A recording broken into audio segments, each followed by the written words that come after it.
Ça va? Bah ça va pas durer.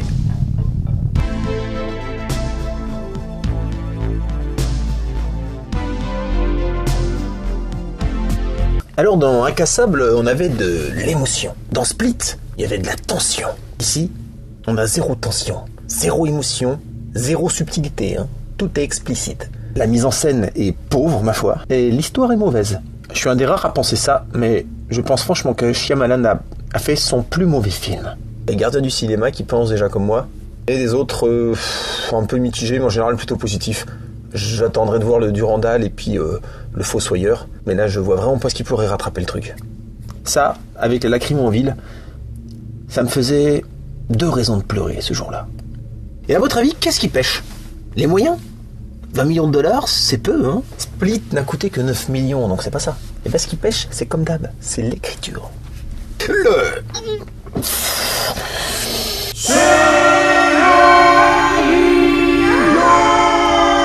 Je vous propose donc une autopsie du scénario, chronologiquement, donc je vais tout spoiler. Je préviens. Alors, attention! Pourquoi que c'est que j'ai pas aimé le film? Le film commence avec un McAvoy qui nous refait une démonstration de ses pouvoirs d'acteur, avec cette fois 4 filles au lieu de 3. Bon, il y a une petite originalité. Ensuite, vous avez 2 mecs qui se filment en train d'agresser quelqu'un dans la rue. Je sais pas si vous avez remarqué comment c'est filmé, mais ça a été filmé, on croirait une scène de Kick-Ass. C'est pas du Shyamalan, ça. Le film a commencé depuis 4 minutes, je regarde déjà mon ticket en me demandant suis-je dans la bonne salle? On nous montre comment Bruce Willis, alias David, bosse avec son fils, Joseph. Et c'est très académique comme plan. C'est pas travaillé. Oui, papa. Oui. Et ouais, c'est bon, on l'a reconnu. Ouais, c'est bon, on a reconnu. Alors c'est cool, c'est sympa. Ils nous ont ressorti l'acteur 18 ans plus tard, le même. C'est cool, mais ça suffit pas. C'est pas subtil. C'est pas subtil comme le caméo de Shyamalan, qui nous redit bien, tu sais, pour qu'on comprenne, parce que tu sais, on n'a pas vu le film. En fait, c'est une suite pour ceux qui n'ont pas vu les 2 films d'avant.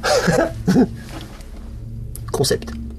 Alors très vite, David Dunn trouve la planque de Kevin. Donc ils se battent, bam, ils passent par la fenêtre, tous les 2. Ils tombent, et là, devine qui les attend? Des flics avec un docteur, et ils les arrêtent. Ils les attendaient derrière, parce qu'eux, ils savaient que le combat allait se finir là. Alors, soit ils ont lu le script, soit ils sont devins. Et puis, non mais, what? Vous saviez qu'il était là, l'autre? Et pourquoi vous avez attendu pour l'arrêter? Vous attendiez que David le trouve pour faire d'une pierre 2 coups? Non mais, il y a 4 nanas qui ont failli se faire bouffer, hein. Je sais pas si vous êtes au courant. Paye ta cohérence, quoi. Franchement, quand j'ai vu cette scène, je comprenais plus trop ce qui se passait. Je me demandais si c'était une mise en scène depuis le début, ou une répétition, ou... J'avais même pensé à un moment donné qu'ils avaient fait exprès de laisser Kevin dehors avec la horde, avec des fausses pom-pom girls, des actrices en fait, parce qu'en fait ce qu'ils voulaient, c'était choper David Dunn, qu'ils arrivent pas à mettre la main dessus. T'as même mon idée, elle est mieux déjà, tu vois. Le film commence mal. Alors on retrouve la survivante de Split, Casey, et à un moment donné, elle va voir la docteure qui a capturé... Kevin, elle lui parle, puis tu sais, elle veut le voir, tout ça. Elle la fixe comme ça avec les yeux. Et moi, à un moment donné, je me suis dit, waouh, attends, elle a un pouvoir de mind control, tu sais. Elle peut persuader les gens, tu vois. C'est pour ça d'ailleurs qu'elle aurait survécu dans Split, en fait. Non. D'ailleurs, vous verrez que Joseph, Casey et la maman d'Elijah, ils servent à rien. Ils ont pas d'utilité, pas d'arc narratif, pas d'intrigue, pas d'interaction. Là, Joseph, il aurait pu se taper Casey, tu vois. Ou la vieille, ça se trouve, elle est une milf, on sait pas. Quelque chose, quoi. Non, rien. On les pose là, comme des fruits en plastique dans une corbeille. Il y a un plan sur Joseph enfant à l'école, à un moment donné. Ça zoome comme ça, puis on le voit enfant. J'ai pas compris, j'ai pas compris. Le truc sert à rien du tout, en fait. D'ailleurs, comme les cuts du premier film, hein, qui sont rajoutés là tel quel. Hein. C'est pas comme s'ils faisaient sens par rapport à un truc qui s'expliquerait maintenant. Non, non. C'est juste... vous vous souvenez, Hein? Non, non, connard, on a choisi une séance au hasard. Il faisait froid dehors. On peut faire un baby? Connard. Alors, le perso de Bruce Willis n'est pas du tout à la hauteur du super-héros qui a 18 ans de super-héroïsme derrière lui. Hein. Le mec, il doute, on dirait un débutant en fait. Il semble vide, sans volonté, ni but à atteindre. Car, truc hallucinant, le héros du film n'a pas d'arc scénaristique. Non, non, c'est pas une blague. Ils ont vraiment oublié d'écrire l'arc scénaristique de Bruce Willis. Et ça me fait chier parce que Bruce Willis, il a gardé son charisme. Quand il rentre dans son magasin, à un moment donné, il se retourne juste comme ça, tu sais.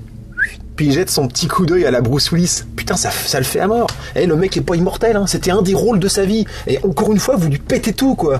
Putain, John McClane, c'était déjà ça. Et là, vous lui cassez encore son truc. Je suis deg pour lui, quoi. Il y aura pas de conclusion attendue, quoi. Il aurait pu avoir un truc avec sa femme, par exemple. Mais la femme de Bruce Willis, en fait, elle est morte d'une maladie. Allez, on n'en parlera plus, hein. Ça dégage. Allez, hop là. Allez, Princess Bride, rentre chez toi. Partie centrale du film. Le séjour à l'hôpital. Ouais, alors on dirait vraiment pas que c'est une hôpital haute sécurité, hein. T'as 2 surveillants complètement chi dedans, qu'on n'a rien à battre, qui se relaient à 20 minutes d'intervalle, enfin bref, c'est... On demande de la cohérence dans le scénario, s'il vous plaît. Ici. Excusez-moi, t'as un infirmier qui joue avec la lumière du truc pour faire splitter bidule, t'sais. C'est un fou dangereux, les gars, ils jouent avec un prisonnier prioritaire en zone de haute sécurité. Les infirmiers ont le droit de faire ça. Non mais là, franchement, il y a un problème de cohérence, hein. S'il n'y a pas de cohérence, bah tu peux faire ce que tu veux dans le film. Puis en fait, tu t'en fous de tout, parce que tout peut arriver n'importe comment. Puisqu'il n'y a pas de causalité. La cohérence, c'est la causalité. Cause, effet. Oui. Là, il n'y a pas de... Il n'y a rien, en fait. Tout le monde fait ce qu'il veut. Alors t'as McAvoy qui arrête pas de se transformer pendant tout le film, il doit se transformer au moins 150 fois. Bon, c'est bien, il le fait bien, c'est cool. Mais ça fait pas avancer le film. C'est gratuit, hein, c'est pour faire rêver, hein. Il le fait bien, hein, il le fait bien, hein, t'as vu. Ouais, d'ailleurs, la bête, on ressent pas du tout la puissance, hein. Je suis désolé. Il y avait moyen de faire des scènes bien plus puissantes que ça, quoi. Là, c'est mou. Ça bastonne en mode récréation. À un moment donné, il tue l'infirmier en l'écrasant. Comme la vieille d'ailleurs. En fait, c'est un reboot. C'est un reboot de Split qui est sorti il y a 2 ans. Mais ils font quoi? Ils sont fous, quoi. Tu le prends par le cou, comme ça, tu le soulèves.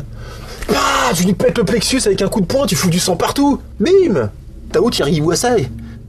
Ok. Voilà, tu vois, il se passe un truc. Faut que ça percute, les mecs. Faut que ça gicle, faut que ça pisse le sang. C'est déjà ce que je disais dans Marvel. Faut que ça pisse le sang. Sinon, on comprend pas. C'est pas gore, d'ailleurs. La bête, elle a pas fait couler une goutte de sang de tout le film. Il y a 6 glaces à la fin.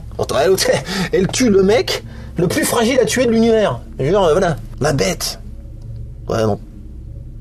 Ah non, c'est pas la bête du tout. Enfin voilà, c'est pour ceux qui n'ont pas vu Split, en fait. Bah, il est sympa, Shyamalan, hein. Mais sinon, le nouveau film, c'est quand, en fait? Light, t'es là?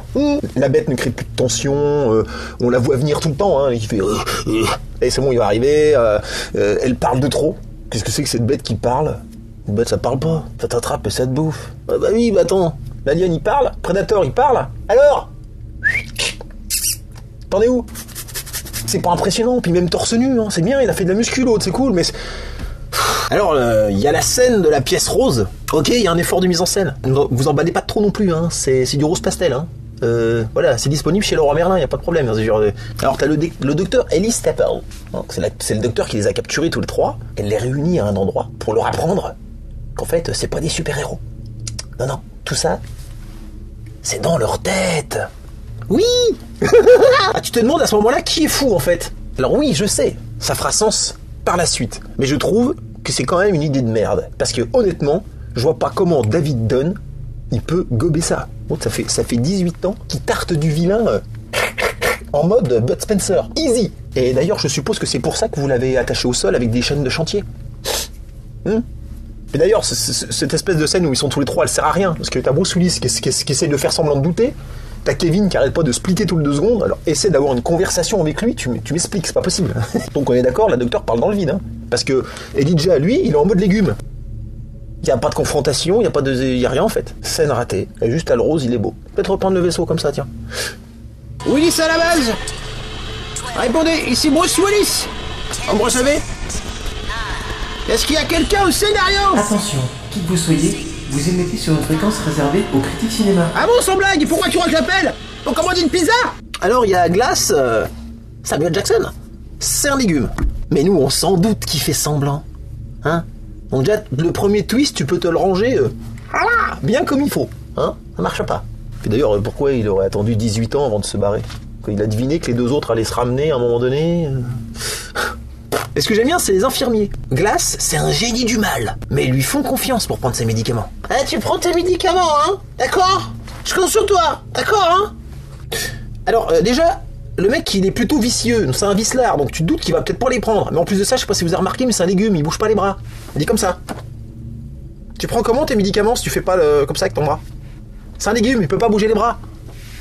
Comment il prend ses médicaments s'il bouge pas le bras? Le bras, le médicament, comment il fait? Bah oui, mais non. Alors pourquoi? Alors je confirme, hein, c'est vraiment un hôpital psychiatrique, mais je pense que ce sont pas des bonnes personnes qu'ils ont enfermées. C'est juste ça qui m'embête. Ça, c'est... Il y avait peut-être un truc à faire, hein. Shyamalan bosse un peu. Alors il y a Glass, il se balade dans l'hôpital, tranquille. Pour un moment il le calme, mais c'est trop tard, il a déjà tout niqué, quoi. Et Ah! Alors non, alors faut être honnête, il y a quand même un moment de grâce. C'est quand Glass, il tue le gardien avec un éclat de verre. C'est un plan simple, froid, riche de sens. Le verre c'est fragile, mais c'est dangereux. Putain, ça c'est du Shyamalan. Un cadre, du sens, de la badasserie en fauteuil roulant. Alors certes c'est incohérent, qu'est-ce que des cadres en verre font dans la chambre d'un mec en hôpital psychiatrique? Mais je suis bon prince, et je la garde. Alors pendant ce temps, t'as le héros, hein, David Dunn. Il est dans sa cellule, sans réfléchir à s'évader, sans rien espérer. On sait pas ce qu'il pense en fait. Ils n'ont pas écrit le personnage de Bruce Willis. C'est pas une blague. C'est le Bruce Willis le moins intéressant de l'univers. À la limite, quand il pète la porte, tu te dis ah, le film va commencer. Bon, c'est les climax du film, les mecs. Hein. Voilà. Après ça, vous pouvez vous rendormir, hein, tu vois. Non mais j'exagère à peine. Comme toute bonne chose a une fin, les mauvaises, elles aussi. Alors, scène finale. Alors la scène finale, il y a un problème, c'est qu'elle est en open space 2 jours. Donc là, c'est idée de merde numéro 27, j'ai envie de dire. Il n'y a plus de méchants qui se cachent dans l'obscurité. Enfin, tu vois, c'est... Du coup, on n'est pas dedans. Enfin, tu vois, tu filmes pas Alien 2 jours sur le parking d'Auchan. Non, faut le mettre dans un milieu confiné. C'est là où tu flippes. T'as tous les gens, ils sont là. Joseph, Cazet, des flics qui servent à rien. Enfin, c'est... Voilà, puis il y a le combat, donc. Combat, enfin l'affrontement. David contre la bête. Non, c'est pas classe, hein. C'est plutôt nul, hein. On dirait 2 gamins qui se bagarrent à la cour de récré, quoi. Ils s'étranglent, c'est... Il y a pas de plan iconique, t'as McAvoy qui en fait des caisses avec ses muscles veineux, là. Ça vire au ridicule, quoi. On croirait Hulk des années 80. Et encore, je suis méchant avec Lou Ferrigno, parce qu'il était quand même massif, lui. Puis le coup de la citerne d'eau, quoi. T'as qu'à le jeter dans la citerne d'eau, hein. T'as Bruce Willis qui est là, qui écoute, hein. Et Bruce Willis, il se laisse faire, puis il le fout dans l'eau. Donc c'est une espèce de remake d'Incassable, en final, hein. Après le reboot de Split, le remake d'Incassable, on sait pas ce que c'est. On attend vraiment le 3e film encore, hein. Alors il y a pas de poursuite, pas de défi, pas de combat au sommet, on saura pas qui est le plus fort des deux en fait. Quelle frustration. Alors idée de merde numéro 34. Les 3 héros meurent à la fin. À 8 minutes d'intervalle, hein, c'est très synchro. Hein. Pour qu'il ait le temps de filmer les 3 quand même, pas les 3 en même temps. Sinon il peut pas filmer. C'est bien fait. Allô Night tu t'es cru dans Infinity War ou quoi? Non mais dans Marvel ils ont tué que la moitié. Elle a cru que c'était un concours, le con. Il a buté tout le monde. Alors t'as Kevin qui se prend une balle. Ah, tout de même, il y a quelqu'un qui a un flingue aux USA, ça arrive. T'as Kevin qui meurt doucement, hein, ce qui laisse donc l'occasion à McAvoy de déballer sa panoplie de personnalités. Hein. C'est pas émouvant, j'ai rien ressenti. Je m'en fous, franchement. Même le mec qui appelle sa mère dans le Soldat Ryan, il m'a fait plus d'effet. Donc le premier twist du film, c'est le père de Kevin. Hein, il fallait bien trouver une occasion que la bête elle tue Glass. Voilà. Donc 0 émotion, 0 drame. Hein. T'as Glass qui clame en balançant des bananités à sa mère. J'ai trouvé ma place. Appris Papy Radote, Papy Reboot. Et Bruce Willis meurt comme une merde, noyé la tête dans une flaque d'eau. Par un mec qui arrive de nulle part, hors champ. On l'aura pas vu arriver, on l'aura pas vu repartir. Le mec était là, à côté de la flaque d'eau, il attendait. Déguisé en buisson, on sait pas. Bon, déjà, on ne tue pas Bruce Willis. Hein. Dans Armageddon, personne n'y a cru. Hein. On sait qu'il est encore vivant sur le météorite. Hein. Vous savez ce que ça veut dire Die hard, ça veut dire dur à cuire. Hein. Ça veut dire pas facile à noyer. Non mais, Night, où est le respect de ton personnage? Putain, c'est le personnage le moins travaillé du film. Il a pas de réplique, pas d'iconisation, pas d'importance. Il ne pense pas, il n'accomplit rien. En fait, le film a oublié Bruce Willis et ne lui offre qu'une seule évolution scénaristique. À savoir... mourir gratos comme une merde.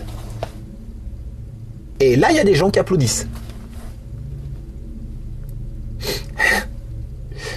Qu'est-ce qui se passe? Pourquoi vous aimez ça? C'est horrible. C'est un crime artistique. C'est pas encore puni à votre époque, mais un jour ça le sera. Alors petite parenthèse personnelle, il y a une idée de merde dans Incassable.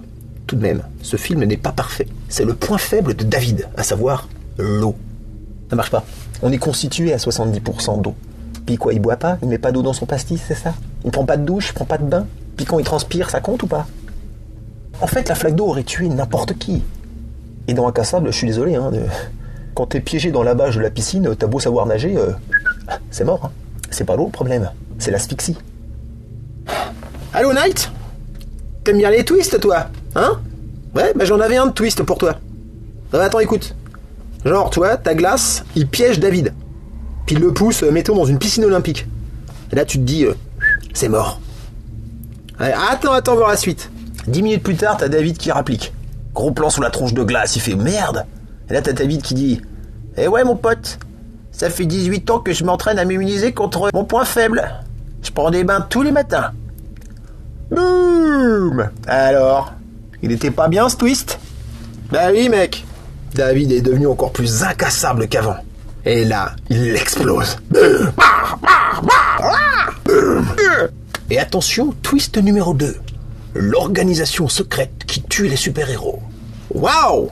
Mieux que Sixième Sens, quoi. Il y a vraiment plein de twists. Merci Shyamalan, hein. Hashtag Twistman. Arrête, Shia, c'est trop, j'en peux plus. Alors, c'est une bonne idée, mais ça arrive d'un coup à la fin, ça n'a pas le temps d'être développé, il n'y a pas de confrontation, quoi. Ils arrivent d'un seul coup, ils zigouillent tout le monde. Et... Fin. Ah, c'est con, il s'est gouré d'histoire, il aurait dû nous raconter celle où il se passait quelque chose, en fait. Il aurait dû nous raconter l'histoire de l'organisation du trèfle, ça... Attendez, il y a encore un petit twist à la fin. C'est le plan, machiavélique de Elia Price, le super génie. Alors, qu'est-ce que Einstein nous a réservé? Eh ben, il a fait des vidéos virales, il les met sur le net. Non, mais attends, excuse-moi, qui peut croire ça aujourd'hui? After Effects, ça vous dit quelque chose? Cette fin est tristement naïve et fade, avec Joseph, Casset et la vieille sur un banc, épanoui, heureux, alors qu'ils se connaissent même pas. Happy end. Crève. Conclusion? J'ai pas aimé. Incassable avait conquis le public avec le temps. Son style n'était pas tellement adapté à l'époque. Mais là, c'est pas un problème de style, c'est un problème d'écriture. Et le temps n'y changera rien. Vous verrez. Une ultra déception de début d'année qui contraste avec la fin d'année 2018 où un Spider-Man New Generation et un Aquaman m'avaient fait plaisir alors que je les attendais pas. Et ne me sortez pas l'argument de « Oh, mais justement, il va contre nos attentes, c'est génial !» Non, c'est nul! N'essayez pas de sauver les choix de Shyamalan avec des explications alambiquées, des théories sur le symbolisme, des deuxièmes lectures protéiformes et un lexique de physique quantique ou je sais pas quoi. Il y a des choix qui sont mauvais, c'est tout. Et là, avec une cruauté incompréhensible, Shyamalan nous a privés de dessert.